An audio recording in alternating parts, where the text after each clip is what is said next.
యేసు రాజుగా వచ్చుచున్నాడు, భూలోకమంతా తెలుసుకుంటారు.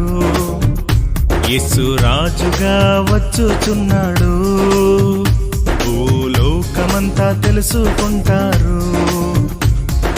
రవి కోటి తేజుడు రమ్యమైన దేవుడు, రవి కోటి తేజుడు రమ్యమైన దేవుడు రారాజుగా వచ్చుచున్నాడు. యేసు రారాజుగా వచ్చుచున్నాడు, యేసు రాజుగా వచ్చుచున్నాడు, భూలోకమంతా తెలుసుకుంటారు.